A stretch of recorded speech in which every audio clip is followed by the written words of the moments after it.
आज जब middle east में क्राइसिस चल रहा है और सबका ध्यान इजराइल ईरान टेंशन पर है, तब एक और कंट्री चुपचाप अंधेरे में जा रही है, जहां ना स्टेबल इलेक्ट्रिसिटी है, ना एलपीजी है, ना स्कूल कॉलेजेस है और ना फ्यूल है, और लोग मिलियंस की तादाद में सर्वाइवल के लिए माइग्रेट कर रहे हैं। हम बात कर रहे हैं क्यूबा की और क्यूबा ब्लॉकेड की।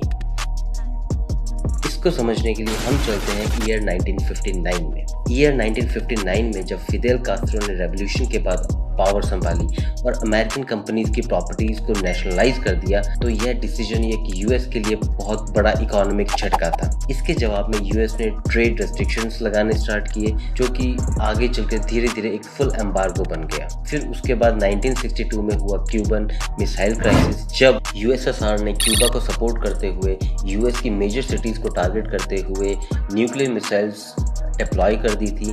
जब यूएस को पता चला सोवियत यूनियन ने क्यूबा में न्यूक्लियर मिसाइल्स डिप्लॉय की हैं, तो सिचुएशन अचानक बहुत सीरियस हो गई। प्रेसिडेंट जॉन एफ कैनेडी ने नेवल ब्लॉकेड अनाउंस किया और दुनिया न्यूक्लियर वॉर के बहुत करीब पहुंच गई। टेंशन 13 दिन तक बनी रही और आखिर में सोवियत यूनियन ने मिसाइल्स वापस लेने का डिसीजन लिया। लेकिन इसके बाद यूएस एंड क्यूबा के रिलेशंस हमेशा के लिए बदल गए और एम्बार्गो एक लॉन्ग टर्म पॉलिसी बन गया। आज के समय में ये एम्बार्गो सिर्फ एक सिंपल ट्रेड बैन नहीं है, ये 3 लेयर्स में काम करता है। First is trade restriction, second is financial isolation and third is extra territorial sanctions. Trade restrictions में क्यूबा को यूएस मार्केट का एक्सेस नहीं है, अमेरिकन कंपनीज वहाँ फ्रीली एक्सपोर्ट नहीं कर सकती है और क्यूबन प्रोडक्ट्स यूएस में सेल नहीं हो सकते। फाइनेंशियल आइसोलेशन में 2026 में यह प्रेशर एक नए रूप से सामने आता है एनर्जी क्राइसिस के तौर पे।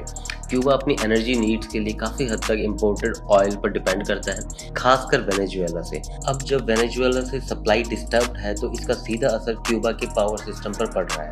वेनेजुएला से कई सालों से क्यूबा को सब्सिडाइज्ड ऑयल सप्लाई कर रहा था। जब ये सप्लाई अब रुक गई है, तो क्यूबा में पावर शॉर्टेज और ब्लैकआउट तेजी से बढ़ने लग रहे हैं। सेकंड क्यूबा डिपेंड करता है रशिया एंड थर्ड डिपेंड करता है ईरान पे। बट रशिया एंड ईरान के वॉर में चले जाने से क्यूबा की ऑयल रिक्वायरमेंट फुलफिल नहीं हो पा रही है एंड उस कंट्री पे प्रेशर बढ़ता जा रहा है। इंटरनेशनल लेवल पर इस एम्बार्गो के खिलाफ अपोजिशन काफी स्ट्रांग है। 2025 में यूनाइटेड नेशंस जनरल असेंबली में 165 कंट्रीज ने इसे खत्म करने के फेवर में वोट किया, जबकि सिर्फ 7 कंट्रीज इसके सपोर्ट में थी। यह कोई नई बात नहीं है, 1992 से हर साल ऐसा ही ट्रेंड देखने को मिल रहा है। आज क्यूबा एक कॉम्प्लेक्स सिचुएशन का सामना कर रहा है, एनर्जी शॉर्टेज, इकोनॉमिक प्रेशर और ग्लोबल लेवल पर लिमिटेड एक्सेस। यह सभी मिलकर एक बड़ा क्राइसिस बना रहे हैं। कुछ लोग मानते हैं यह प्रेशर पॉलिटिकल चेंज के लिए जरूरी है, वहीं दूसरी तरफ यह भी कहा जाता है कि इसका सबसे ज्यादा असर आम लोगों पर पड़ता है। 6 दशकों बाद भी यह एम्बार्गो सिर्फ एक पॉलिसी नहीं, एक ऑनगोइंग रियलिटी है, जो आज भी लाखों लोगों की जिंदगी को सीधे